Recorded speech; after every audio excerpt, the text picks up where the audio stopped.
Hello everyone, welcome to our channel. ముందు వీడియోలో మనం థర్డ్ క్లాస్ తెలుగు టెక్స్ట్ బుక్లో 11th లెసన్ వరకు ఎక్స్ప్లెయిన్ చేసుకోవడం జరిగింది. ఈ వీడియోలో దాని కంటిన్యూయేషన్. నెక్స్ట్ 12th లెసన్ తోట తల్లి. తోట తల్లి పాఠం యొక్క ఇతివృత్తం ఏంటి? ఇతివృత్తం పర్యావరణం.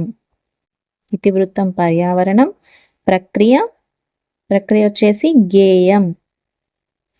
ఇతివృత్తం పర్యావరణ ప్రక్రియ గేయం. లెసన్లోకి వెళ్తే, అదిగదిగో తోట తల్లి మన పాలిట పాల వెళ్ళి రమ్మని పిలిచను కదరా రాము సోము పదరా, తమ్ముళ్ళారా మనమంతా తప్పక వెళ్ళాలిరా, ఆటలతో పాటలతో పూటలు గడపాలిరా, ముందుగా దాగుడు మూతలే ఆడాలిరా, పిమ్మట పాటలతో తల దిమ్మును వీడాలిరా, ఆటపాటలైనాక అలసిపోవునందాక చిన్న చిగురు పాపలతో వన్ని పూల బాటలతో మనసు దీన మమతలూర మాటలాడుదామురా, మంచి మంచి కథలను మనమంతా విందామురా. ఇది గేయం. Next grammar part.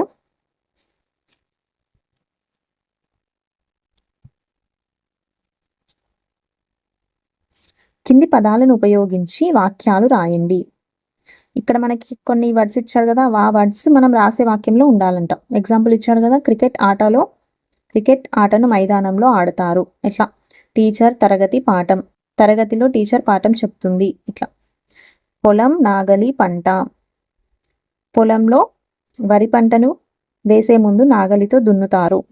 ఇలా సెంటెన్స్ అందులో ఉన్న వర్డ్స్, అందులో ఉన్న పదాలు రావాలి. నెక్స్ట్ ఆధారాలతో పదాలు కనుక్కోండి. వర్షం, వర్షం ఇంకేమంటారు? వాన. 7 రోజులు, వారం. నది కంటే చిన్నది, వాగు. వీడు కాదు, వాడు. వీధి, వీధిని వాడ అని కూడా అంటారు. నెక్స్ట్ ప్రాజెక్ట్ పని. మనకు కనిపించే చెట్లు, పూల పేర్ల జాబితాలను తయారు చేయండి, తరగతి గదిలో వినిపించండి, గోడపత్రికలో ప్రదర్శించండి. నెక్స్ట్ సూక్తి. విద్యార్థులకు విద్యా వినయం వివేకంతో పాటు ఆటపాటలు, శారీరక దారుఢ్యం, మానసిక ఉల్లాసం కూడా అందించినప్పుడే సంపూర్ణ మూర్తివంతులుగా, సమాజానికి ఉపయోగపడే వ్యక్తులుగా తయారవుతారు. ఓకే. నెక్స్ట్ లెసన్ పక్షులు. పక్షులు పాఠం ఇతివృత్తం ఏంటి? ఇతివృత్తం వచ్చేసి పర్యావరణం. ప్రక్రియ ఏ రూపంలో ఉంది పాఠం చూస్తే? గేయం.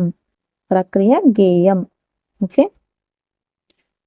పక్షుల చూడవి చెల్లెలా, జ్ఞానం నేర్వర తమ్ముడా, కావు కావుమని ఎరిచే కాకులు, ఏకత నేర్పే వెలుగు రేఖలు, చిలుకలు పలికే కమ్మని మాటలు, తీపిని పంచే తేనెల ఊటలు, గడ్డి పోచలను ఎరుక వచ్చెను, గిజిగాడల్లే గూడే నచ్చెను, ఒంటికాలిపై చేపల వేట, కొంగల నిజముగా సహనపు కోట, కూకూయంటూ పలికింది, కోయిల నిన్నే పిలిచింది, స్వచ్ఛపు తెల్లని పావురము, శాంతికి తానే చిహ్నము, రంగుల శోభతో మెరిసింది, దివ్య పాలపిట్టగా విరిసింది, అందపు పింఛంపురి విప్పంగా, సుందర నెమలి నాట్యమాడంగా, కిచకిచమని ఏడి పిచ్చుకలే మనకందరికీ బహుమచ్చికలే, కొక్కరకోయను కోడి పిలుపులే, జగానికంతా మేలు కొల్పులే. ఇదండి lesson. Next lesson 13th lesson మహాత్ముడు. మహాత్ముడు పాఠం యొక్క ఇతివృత్తం ఏంటండి? స్ఫూర్తి. ప్రక్రియ వ్యాసం. ఇతివృత్తం స్ఫూర్తి, ప్రక్రియ వ్యాసం. ఓకే. లెసన్లోకి చూద్దాం. మీరు దేనికోసమో వెతుకుతున్నారు అని అడిగింది ఆమె. అవును, నేను రాసుకునే పెన్సిల్ కనబడటం లేదు అన్నాడు ఆయన మెల్లగా. అయితే కొత్త పెన్సిల్ తీసుకోండి అంటూ ఆమె పెన్సిల్ చేతికి ఇవ్వబోయింది. నేను కొత్త పెన్సిల్ కావాలని అడగలేదే అంటూ వెతకడంలో మునిగిపోయాడు ఆయన. చాలాసేపటికి కాగితాల మధ్య ఆ పెన్సిల్ దొరికింది. అది వేలేడంత కూడా లేదు. దాన్ని చూశాక ఆయన మొహంలో చాలా సంతృప్తి కనిపించింది. ఇంత చిన్న పెన్సిల్కి అంత విలువ ఇవ్వాలా అని అడిగింది ఆమె. పనికొచ్చే ప్రతి వస్తువుకి విలువ ఇవ్వాలి, పడేయకూడదు, దేనినైనా జాగ్రత్తగా ఉపయోగించుకోవాలంటూ తన పుస్తకంలో రాసుకోసాగాడు. పిల్లలారా, ఈ మాటలు అన్నది ఎవరో తెలుసా? ఎవరో కాదు, మన బోసినవ్వుల తాత గాంధీజీ. మన దేశానికి స్వాతంత్రం తేవడం కోసం అహింసా మార్గంలో పోరాడిన మహనీయుడు ఆయన. ఆయన పూర్తి పేరు మోహన్ దాస్ కరమ్చంద్ గాంధీ. గాంధీ గారి పూర్తి పేరేంటి? మోహన్ దాస్ కరమ్చంద్ గాంధీ. ఆయన 1869 అక్టోబర్ 2న గుజరాత్లోని పోరుబందర్లో జన్మించారు. ఎక్కడ? గుజరాత్లోని పోరుబందర్లో. తండ్రి కరమ్చంద్ గాంధీ, తల్లి పుత్లీబాయి. తల్లి పుత్లీబాయి ప్రతిరోజు గాంధీకి ఎంతో ప్రేమతో కథలు చెప్పేది. ఆయన ఎంతో ఆసక్తితో వినేవాడు. గాంధీజీ ఆసక్తిని ఆయన తండ్రి గ్రహించాడు. ఆయన ఒకరోజు శ్రవణ కుమారుని నాటకం అనే పుస్తకాన్ని గాంధీజీకి కొనిచ్చాడు. గాంధీజీకి శ్రవణ కుమారుని నాటకం అనే పుస్తకాన్ని ఇచ్చింది ఎవరు? ఆయన తండ్రి. నెక్స్ట్, గుడ్డివాళ్ళైన తల్లిదండ్రులకు సేవ చేసిన శ్రవణుని కథ గాంధీని బాగా ఆలోచింపజేసింది. తాను కూడా శ్రవణునిలాగా తల్లిదండ్రులకు పెద్దలకు సేవ చేయాలని అనుకున్నాడు. అప్పటి నుండి తల్లిదండ్రుల మాటను జవదాటేవాడు కాదు. నెక్స్ట్, అట్లాగే ఒకసారి గాంధీజీ సత్య హరిశ్చంద్ర నాటకం చూశాడు. హరిశ్చంద్రుడు సత్యం కోసం పడిన కష్టాలను నాటకం ద్వారా గాంధీజీ తెలుసుకున్నాడు. నాటి నుండి తాను కూడా సత్యాన్నే పలకాలని నిర్ణయించుకున్నాడు. ఈ నాటకం చూడడం ద్వారా గాంధీజీ తాను కూడా సత్యాన్నే పలకాలని నిర్ణయించుకున్నాడు. సత్య హరిశ్చంద్ర నాటకం. చిన్నప్పటి నుండి ఈ సంఘటనలు గాంధీజీ జీవితంలో చెరగని ముద్ర వేశాయి. జీవితంలో క్రమశిక్షణ, సత్యం, అహింస మొదలైన మార్గాలను ఆయన అనుసరించాడు. ఒకరోజు గాంధీకి వచ్చిన ఉత్తరాలను ఆయన కార్యదర్శి సమాధానం రాస్తున్నాడు. ఒక తెల్ల కాగితం తీసి చింపి రాయబోతున్నాడు. గాంధీజీ ఇదంతా గమనించాడు. కార్యదర్శిని మందలిస్తూ, కాలితో సరిపోయేదానికి కాగితం ఎందుకు? కవరు అదనపు పోస్టేజీ ఎందుకు వృధా చేయడం అన్నాడు. కార్యదర్శి పొదుపు విషయంలో గాంధీజీ దగ్గర మంచి గుణపాఠం నేర్చుకున్నాడు. ఏదైనా సరే అనవసరంగా వృధా చేయుటకు గాంధీజీ ఇష్టపడేవాడు కాదు. తనకు వచ్చే ఉత్తరాల్లో వెనుక వైపు ఖాళీగా ఉంటే అక్కడికి కూడా రాసుకునేవాడు. నెక్స్ట్, ఇట్లాగే సబర్మతి ఆశ్రమంలో అన్నం తినే చోట బోర్డు మీద ఆశ్రమం ఆస్తి అందరిది, ఇది ఈ దేశంలో చాలా బీదవాళ్ళ ఆస్తిగా భావించాలని నేను ఆశిస్తున్నాను అని రాయించాడు. అవసరానికి మించి ఉప్పైనా సరే వడ్డించుకోవద్దు, నీరు కూడా వృధా చేయకూడదు అని కూడా రాయించాడు. గాంధీజీ జీవితంలో తాను నమ్మిన విషయాలను ఆచరించేవాడు. ఏదైనా తాను ఆచరించిన తర్వాత ఇతరులకు చెప్పేవాడు. గాంధీజీ తన పనులను తాను చేసుకునేవాడు. ఆశ్రమంలో ఉంటూ తన పరిసరాలను తానే శుభ్రం చేసుకునేవాడు. తన బట్టలకు కావలసిన నూలును తానే వడికేవాడు. తన బట్టలను తానే ఉతుక్కునేవాడు. బ్రిటిష్ వారు మన దేశాన్ని పాలించడం చూసి స్వాతంత్రం కోసం కృషి చేశాడు. పోరాటంలో నాయకులను, ప్రజలందరినీ ఒకే తాటిపైన నడిపించాడు. గాంధీజీకి ఆయన భార్య కస్తూరిబాయి. గాంధీజీ భార్య ఎవరు? కస్తూరిబాయి. చేదోడు వాదోడుగా ఉండేది. స్వాతంత్ర పోరాటంలో ఆయనకి సహకరించింది. గాంధీజీ అంటరానితనం మహాపాపం అన్నాడు. గాంధీజీ దేనిని మహాపాపం అన్నాడు? అంటరానితనాన్ని. మానవులందరూ ఒక్కటేనన్నాడు. అందరికీ మేలు జరగాలని కోరుకున్నాడు. సత్యం, అహింస, ఆత్మవిశ్వాసం, ధైర్యం, పట్టుదల అన్నవి గాంధీని గొప్ప నాయకుడిని చేశాయి. అందువలనే ఆయన్ని మహాత్ముడు అని పేరు పొందాడు. Next, grammar points. ఇక్కడ ఒకటి ఇచ్చాడు చూడండి. గాంధీజీ తల్లి పుత్లీబాయ్, కరెక్టే కదా. గాంధీజీ బందర్లో పుట్టాడు, కరెక్టే కదా. గుజరాత్లోని పోరుబందర్లో పుట్టాడు. గాంధీజీ తన పనులను తానే చేసుకునేవాడు, కరెక్టే. 1969 అక్టోబర్ 2వ తేదీన గాంధీజీ జన్మించాడు, ఇది కరెక్టా అండి? 1949 కాదు, 1869లో. సో ఇది రాంగ్. సబర్మతి ఆశ్రమంలో గాంధీజీ ఉండేవాడు, ఎస్. నెక్స్ట్,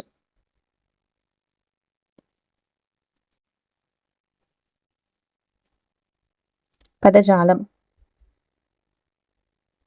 కింది వాక్యాల్లో గీత గీసిన పదానికి తగిన అర్థాన్ని ఎదురుగా ఉన్న బ్రాకెట్లలో చూపించండి. గాంధీజీ అహింస మార్గంలో నడిచి స్వాతంత్రాన్ని సాధించాడు. అహింస అనే దానికి మీనింగ్ ఏంటి అని కింద అడుగుతున్నాడు. సంతోషం, బాధ పెట్టడం, హింస లేని. ఏంటి అహింస అంటే? హింస లేకుండా చేయడం, ఓకే. తాగే నీటిని వృధా చేయకూడదు. వృధాకి మీనింగ్ ఏంటి? ఆడుకోవడం, పాడుకోవడం, అనవసరంగా వాడడం. అనవసరంగా వాడడం, వృధా చేయకూడదు, అనవసరంగా వాడకూడదు అని అర్థం, ఓకే. మన దేశానికి పేరు తెచ్చిన వివేకానందుడు మహనీయుడు. మహనీయుడు అంటే ఏంటి? గొప్పవాడు, చెడ్డవాడు, సామాన్యుడు. ఎవరు మహనీయుడు అంటే గొప్పవాడు. నెక్స్ట్ భాషను గురించి తెలుసుకుందాం. ఇందులో ఏమిచ్చాడు? ద్విత్వాక్షర పదాలు, సంయుక్తాక్షర పదాలు, సంశ్లేషాక్షర పదాలని రాయమంటున్నాడు. ద్విత్వాక్షర పదాలు అంటే మనం ఇంతకుముందు తెలుసుకున్నాం కదా, ఏంటి? ఏదైనా అక్షరం దానికి అదే ఒత్తుగా రావడం. ఎగ్జాంపుల్ ఏంటి? కాకి కానే రావడం, చాకి చానే రావడం, గాకి గానే రావడం, వాకి వానే రావడం, ఇలాంటి వాటిని ద్విత్వాక్షర పదాలు అంటారు. ఓకే, అంటే అక్క, అమ్మ, నాన్న, ఇలా. నెక్స్ట్ సంయుక్తాక్షర పదాలంటే ఏదైనా ఒక అక్షరంకి వేరొక అక్షరం ఒత్తుగా రావడం. ఓకే, ఇట్లా.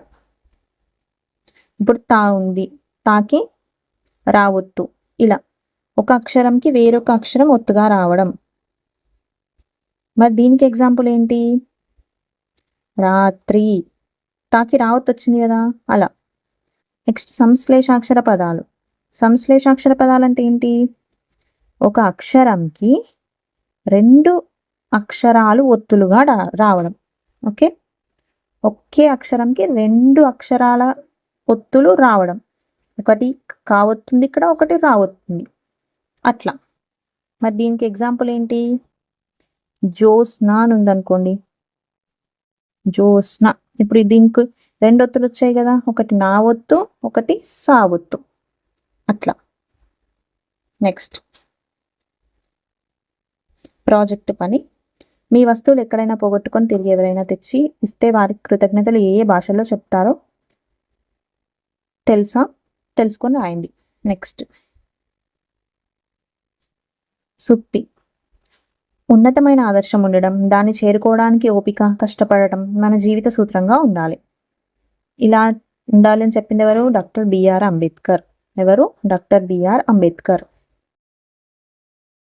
నెక్స్ట్ లెసన్ ఆట బతుకు. ఆట బతుకు అనే పాఠం యొక్క ఇతివృత్తం ఏంటి? పిల్లల ఆసక్తులు. ఏంటి? పిల్లల ఆసక్తులు, లేకపోతే పిల్లల నైపుణ్యాలు. ఆసక్తులు లేదా నైపుణ్యాలు. నెక్స్ట్ ప్రక్రియ ఏంటి? పాఠం ఎట్లుంది? గేయ రూపంలో. ప్రక్రియ గేయం. ఓకే, ఇతివృత్తం ఏమో పిల్లల ఆసక్తులు లేదా నైపుణ్యాలు, ప్రక్రియ గేయం. నెక్స్ట్ లెసన్ చూద్దాం. పుంగిరులు పూయంగా, పూబంతులాడంగా, గుడిగుంచమాడంగా, చెడుగుడులు దూకంగా, ఆరితేరిన పిల్లలు ఆళ్ళు, పెరిగేటి నెలపొడుపులు, వన్నె వన్నెల పురుగు జింగన్న దొరికింది, అగ్గిపెట్టెలు దాచి ఆడుకుంటారంట, బంతి ఆకునే తెచ్చిరి, దానికి బువ్వ తినిపించిరి, ముక్కు గిల్లే ఆట చక్కని పూపేర్లు, మెల్లగొచ్చి గిల్లే చక్కని పాపెవరు, స్పర్శతో పసిగట్టిరి పిల్లలు, ప్రతిభ మాటే మందుము, చిర్రగోనే గోటి సూటి నేర్పడి ఆట, చిత్తూ బిల్లాడుతూ నడక నేర్చిన తీరు, ఆటల్లో బ్రతుకున్నది, పిల్లలకు పాటల్లో తెలివున్నది, తాటికాయలు 2 బండి చక్రాలంట, 3 మూలల బండి ముందుకొక తాడంట, చిన్న పిల్లలు ఎక్కగా గుంజిరి, బాట సాగెను చక్కగా, కార్తె గుర్తుకు పేరు ఆరుద్ర పురుగంట, కుంకుమై మెరువంగా, పట్టువలె మురువంగా, గుండె జేబులో దాచిరి, గుట్టుగా తోటి వాళ్లకు చూపిరి, తుడుమాట గుప్పెట్లో తెలుపాలి ఏముందో, ఇటు నుండి వచ్చాడు ఏమి తెచ్చుంటాడు, ఊహలతో విహరించిరి, పిల్లలు ఉన్నదే చెప్పేసిరి. నెక్స్ట్ 14th లెసన్ చెట్టు కోరిక. చెట్టు కోరిక యొక్క ఇతివృత్తం ఏంటి? సృజనాత్మకత. ఇతివృత్తం సృజనాత్మకత.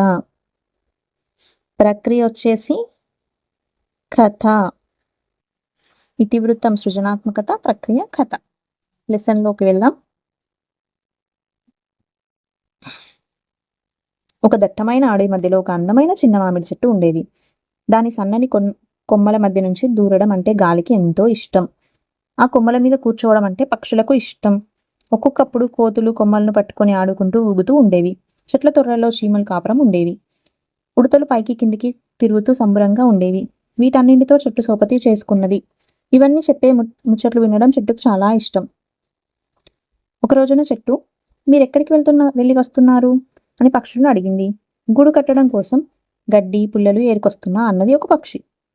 ఇంకొక పక్షి, ఆహారం కోసం నేను తిరగని చోట లేదు, చివరికి ఒక పాప తినడానికి కొన్ని గింజలు పెట్టింది అని సంబరంగా చెప్పింది. ఈ లోపల కోతులు వచ్చాయి. ఎక్కడి నుంచి వస్తున్నారు అని కోతులను అడిగింది చెట్టు. కోతులు, మేము ఈరోజు గుడికి వెళ్ళాం. అక్కడ అట్టి పండ్లు కొబ్బరి ముక్కలు దొరికాయి. దారిలో జామ పండ్ల తోటకు పోయాం. ఆ తోటలో పండ్లు తెంపుకొని తిన్నాం. అక్కడే టోపీలు అమ్ముతున్న ఆయన దగ్గర టోపీలన్నీ గుంజుకున్నాం. ఇదిగో మా నెత్తుల మీద చూడు అంటూ టోపీలను చూపించాయి. చిన్న మామిడి చెట్టు నవ్వింది. మీరు భలే గమ్మత్తు చేస్తున్నారే అన్నది. అంతలో చీమలు బారులు కట్టి చెట్టు త్వరలోకి రావడం చూసింది. చీమల్ని అడిగింది చెట్టు, మీరు ఎక్కడికి పోయి వస్తున్నారు అని. అందుకు చీమలు, వచ్చేది వానాకాలం కదా, ముందు చూపుతో తిండి సంపాదించుకొని తెస్తున్నాం అని చెప్పాయి. ఊర్లో పిల్లలకు ఉసిరికాయలు తెంపి ఇచ్చాం, మేము కొన్ని తిని వస్తున్నాం అని ఉడతలు కూడా చెప్పాయి. అందరూ వెళ్ళిపోయాక ఒంటరిగా మిగిలిపోయిన చిన్న మామిడి చెట్టు నిట్టూర్చింది. నేనెప్పుడూ ఎక్కడికి పోలేను అని కళ్ళలో నీరు తెచ్చుకున్నది. ఏడువకే నా చిన్ని చెట్ట అని పక్కన ఉన్న పెద్ద చెట్టు ఊరుకోపెట్టింది.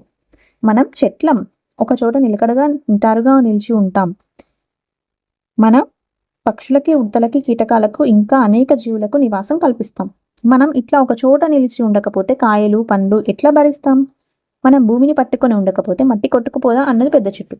వీటితో నాకేం సంబంధం అని చిన్న చెట్టు నారాజైంది. నాకు కూడా పక్షుల్లా కోతుల్లా చీమల్లా తిరగాలని ఉన్నది, ఎగరాలని ఉన్నది అని చిన్న చెట్టు అనుకున్నది. నిజంగా అట్లా జరిగితే ఎంత మంచిగుండేదో అని చిన్న చెట్టు వాపోయింది. అట్లా జరగాలని వనదేవతను కోరుకున్నది. చిన్న చెట్టు అట్లా అనుకుందో లేదో చెట్టు వేర్లు భూమిలో కదిలాయి, భూమి పైకి వచ్చాయి. అరే, నేను కూడా నడుస్తున్నా అని చెట్టు సంతోషపడ్డది. నేనింకా ప్రపంచమంతా చూసి వస్తా అనుకుంటూ చిన్న చెట్టు అడవిలోంచి బయలుదేరింది. చెట్టు అట్లా నడుచుకుంటూ పోతున్నది. దానికి రోడ్డు పక్కన వండుకుంటున్న వాళ్ళు కనిపించారు. నడిచే చెట్టును చూసి భయపడి పారిపోయారు. చిన్న చెట్టు నవ్వుకున్నది. అది నిప్పును చూసింది. ఇది ఎట్లా ఉంటుందో చూద్దామని ఒక కొమ్మ నిప్పు మీదకి వంచింది. నిప్పు తగలగానే కొమ్మ అంటుకున్నది. మంటలు మీదికి లేవడం మొదలైంది. అమ్మో మంట, అమ్మో బాధ అనుకుంటూ ఏడ్చింది. కాపాడండి కాపాడండి అని మొత్తుకున్నది. పక్షులు ఈ చెట్టు అరుపులు విన్నాయి. ఆకాశంలో పైకెగిరి గాలికి చెప్పాయి. మా స్నేహితుడిని కాపాడమని వేడుకున్నాయి. గాలి దబదబా పోయి ఒక మేఘాన్ని ఇటు దిక్కు తెచ్చింది. దాంతో మబ్బు వచ్చింది. వాన కురవడం మొదలుపెట్టింది. మంట ఆరిపోయింది. చెట్టు హమ్మయ్య అని దమ్ము తీసుకున్నది. చెట్టు మళ్ళీ ముందుకు నడిచింది. దాని కొమ్మలు చాలా కాలిపోయాయి. దాని అందం కూడా తగ్గిపోయింది. అట్లా నడుస్తూ నడుస్తూ మిట్టపల్లి అనే ఊరు చేరుకున్నది. జీవితంలో ఇంతవరకు అది ఊరు ఎట్లా ఉంటుందో చూడలేదు. అందుకని అది ఆశ్చర్యంతో అట్లా చూసుకుంటూ నిలబడ్డది. ఇంతలో కట్టెలు కొట్టుకుంటున్న వాళ్ళు ఇద్దరు నడుస్తున్న చెట్టును చూశారు. దగ్గరికి వచ్చి కొమ్మలు విరుచుడు మొదలుపెట్టారు. చెట్టుకి కాయలు తెంపుకోసాగారు. అయ్యో, ఎవరైనా వచ్చి నన్ను కాపాడండి అని చెట్టు మొత్తుకున్నది. ఆ మొత్తుకునుడు గండు చీమలు విన్నాయి. వెంటనే బయటకు వచ్చాయి. కట్టెలు కొట్టే వాళ్ళ పెయి మీదికి పాకి బాగా కుట్టాయి. వాళ్ళు భయపడి పారిపోయారు. చిన్న మామిడి చెట్టు తన రూపం చూసుకొని బాధపడుతూ ముందుకు సాగింది. తొబలో దానికి బాగా దూపైంది, ఆకలైంది. కానీ దాని ఆకలి తీర్చేవారే లేరు. చెట్టు బాధతో ముందుకు సాగింది. రోడ్డు మధ్యలో నడుస్తున్న చెట్టును చూసి అందరూ తికమకపడ్డారు. చెట్టును తప్పించే ప్రయత్నంలో బస్సులు, కార్లు, బండ్లు ఒకదానికొకటి గుద్దుకున్నాయి. చెట్టును పోలీసు ఆయన చూశాడు. చెట్టు రోడ్డు మీద నడవరాదు అంటూ చిన్న చెట్టుని గొరగొరా గుంజుకుపోయాడు. అయ్యో అయ్యో, సాయం చేయండి, నన్ను కాపాడండి అని చిన్న చెట్టు గట్టిగా ఏడ్చింది.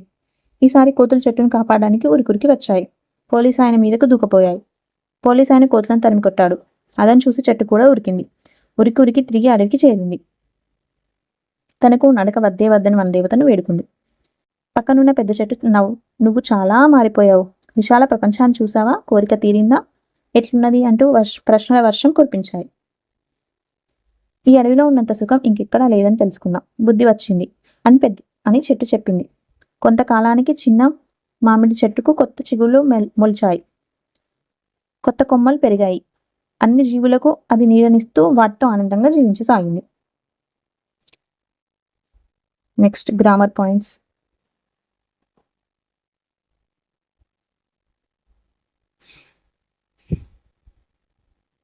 పదజాలం సూచనల ఆధారంగా గల్లు పూరించండి.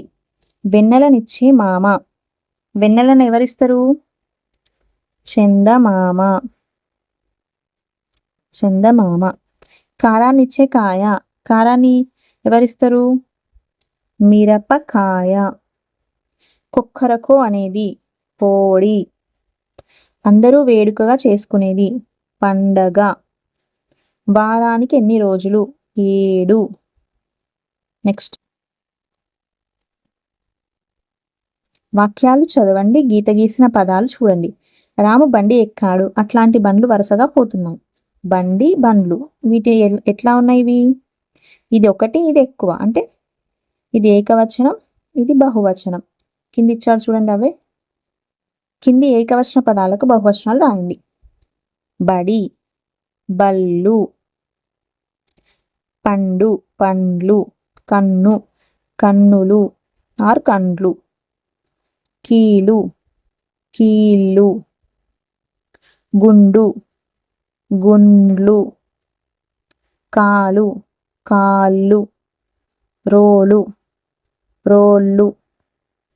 గుడి, గుళ్ళు.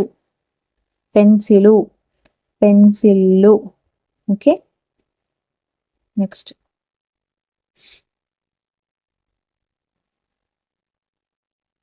ఇక్కడ ఇచ్చారు చూడండి. ఇంతకుముందు నేను ద్విత్వాక్షర పదాలు, సంయుక్తాక్షర పదాలు, సంశ్లేషాక్షర పదాలు అంటే ఏంటో చెప్పాను కదా. ఈ పైన ఉన్న వాటిలోంచి ఏది సంయుక్తాక్షరం, ఏది ద్విత్వాక్షరం, ఏది సంశ్లేషాక్షరం అని డిఫరెంట్ బాక్సుల్లో రాయమని చెప్పాడు. ద్విత్వాక్షరం అంటే ఏంటి? ఏదైనా ఒక అక్షరానికి అదే అక్షరం ఒత్తుగా రావడం. అట్లా ఏమున్నాయి ఇందులో? ఒక 2 ఎగ్జాంపుల్స్ రాద్దాం. ఇక్కడ చెప్పండి. రెప్ప. ఓకే, నెక్స్ట్ ఇంకా నల్లి, లాకు, లావొత్తు. సంయుక్తాక్షర పదాలు ఏదైనా ఒక అక్షరానికి వేరొక అక్షరం ఒత్తుగా రావడం. ఓకే, రాట్నం, టాకి నా ఒత్తు వచ్చింది. నెక్స్ట్ హస్తం, హాకి సాకి తావొత్తు వచ్చింది. సో ఇది కూడా సంయుక్తాక్షర పదం. నెక్స్ట్ సంశ్లేషాక్షర పదం అంటే ఏంటి? ఒక అక్షరానికి 2 అక్షరాలు ఒత్తులుగా రావడం. ఏమున్నాయి ఇక్కడ? స్త్రీ 2 ఉన్నాయి కదా ఒత్తులు, తావొత్తుంది, రావొత్తుంది. నెక్స్ట్ సామర్థ్యం వస్తుంది, అగస్త్యుడు వస్తుంది, ఈర్ష్య వస్తుంది, జ్యోత్స్న వస్తుంది, ఇట్లా. నెక్స్ట్ ప్రాజెక్ట్ పని. పాఠంలోని చెట్టు, పక్షి, కోతి, ఉడత పాత్రలకు మాస్కులు తయారు చేయండి. నెక్స్ట్ సూక్తి. ఆశకు అంతు ఉండదు, దురాశ దుఃఖానికి చేటు. నెక్స్ట్ లాస్ట్ లెసన్ కొబ్బరి బోండం. ఇతివృత్తం ఏంటి? హాస్యం. ఇతివృత్తం హాస్యం. ప్రక్రియ వచ్చేసి చిత్రకథ. చిత్రకథ. ఇక్కడ బొమ్మలు ఉన్నాయి కదా, సో ఈ చిత్రాలను చూపిస్తూ కింద స్టోరీ ఉంది, చూద్దాం. అడవిలో ఫస్ట్ నెంబర్ ఏముంది? కుందేలు. సో ఫస్ట్ నెంబర్ ఎప్పుడు వచ్చినా కుందేలు. అడవిలో ఒక కుందేలు ఉండేది, అది ఒక రోజు. ఈ సెకండ్ నెంబర్లో ఏముంది? కొబ్బరి చెట్టు. కొబ్బరి చెట్టు కింద నిద్రపోతుంది. ఉన్నట్టుండి దబ్బుమని చప్పుడు వినబడ్డది. కుందేలు ఉలిక్కిపడి నిద్రలేచింది. చప్పుడు ఎందుకయిందని అటు ఇటు చూసింది. మళ్ళా పడుకున్నది. ఇట్లా దబ్బుమని మళ్ళా చప్పుడైంది. లేచినట్టు చూసింది. లేచి చుట్టూ చూసింది. ఆకాశం విరిగి పడుతున్నది అనుకున్నది. వెంటనే భయంతో ఉరికింది. అట్లా పోతుంటే దానికి ఒక 3 నెంబర్లు ఏముంది? జింక. జింక కనబడ్డది. జింక కుందేలుని ఏమైంది, ఎందుకు ఉరుకుతున్నావు అని అడిగింది. ఆకాశం విరిగి పడుతున్నది, ఉరుకు అని అన్నది. జింక కుందేలు ఉరకడం మొదలు పెట్టాయి. వీటికి 4 నెంబర్లు ఏముంది? పులి. పులి ఎదురైంది. ఆగండి, ఎందుకు ఉరుకుతున్నారు అని పులి అడిగింది. ఆకాశం విరిగి పడుతున్నది, నువ్వు కూడా ఉరుకు అని జింక చెప్పింది. పులి, జింక, కుందేలు ఉరుకుతున్నాయి. వీటికి ఒక 5 నెంబర్లు ఏముంది? ఏనుగు. ఏనుగు కలిసింది. ఏమైంది, ఎందుకు ఉరుకుతున్నారని ఏనుగు అడిగింది. అప్పుడు పులి ఆకాశం విరిగి పడుతున్నది, అందుకే ఉరుకుతున్నాం అని చెప్పింది. పులి, జింక, కుందేలుతో పాటు ఏనుగు కూడా ఉరికింది. కొంత దూరం ఉరికినాక వాటికి 6 నెంబర్లో ఏముంది? సింహం. సింహం ఎదురైంది. సింహం వాటిని ఎందుకు ఉరుకుతున్నారు, ఏమైంది అని అడిగింది. ఆకాశం విరిగిపడుతుంది, అందుకే ఉరుకుతున్నాం అని ఎవరు చెప్పారు? ఏనుగు చెప్పింది ఆయాస పడుకుంటూ. నెక్స్ట్, సింహం ఆశ్చర్యపోయింది. ఆకాశం విరిగిపడ్డప్పుడు నువ్వు చూసావా అని అడిగింది. నేను చూడలేదు, నాకు ఎవరు చెప్పారు? 4 నెంబర్లో పులి చెప్పింది అని. ఎవరు 5 నెంబర్లో? ఏనుగు అన్నది. నువ్వు చూసావా అని పులిని అడిగింది. పులి నాకు జింక చెప్పింది అని అన్నది. జింకను అడిగితే నాకు కుందేలు చెప్పింది అని అన్నది. ఆకాశం విరిగి పడ్డదని మీకు ఎట్లా తెలుసు, నువ్వు చూసావా అని సింహం కుందేలును అడిగింది. అప్పుడు కుందేలు ఇట్లా చెప్పింది, నేను కొబ్బరి చెట్టు కిందని. 2 అంటే కొబ్బరి చెట్టే కదండి. కొబ్బరి చెట్టు కింద నిద్రపోతుంటే దబ్బుమని చప్పుడైంది. దాంతో ఆకాశం విరిగి పడ్డది కావచ్చు అనుకున్నాను అని చెప్పింది. ఆ కొబ్బరి చెట్టు కిందకు పోయి చూద్దామని సింహం అన్నది. అన్నీ కలిసి కొబ్బరి చెట్టు దగ్గరికి పోయి చూశారు. అక్కడ పెద్ద 7 అంటే ఏంది? ఏముంది 7లో? కొబ్బరి బోండం. పెద్ద కొబ్బరి బొండం కనబడ్డది. మళ్ళా తబ్బుమని పెద్ద కొబ్బరి బొండం కింద పడ్డది. వెంటనే కుందేలు అగో మళ్ళీ చెప్పుడైంది, ఆకాశం విరిగి పడుతుంది, ఊరకండి అన్నది. అప్పుడు సింహం కొబ్బరి బొండంని చూపిస్తూ ఇదేనా విరిగిపడ్డని ఆకాశం అని కుందేలుతో అన్నది. కుందేలు సిగ్గుపడ్డది. మిగిలిన జంతువులన్నీ తమ తెలివి తక్కువతనానికి ముసిముసిగా నవ్వుకున్నాయి.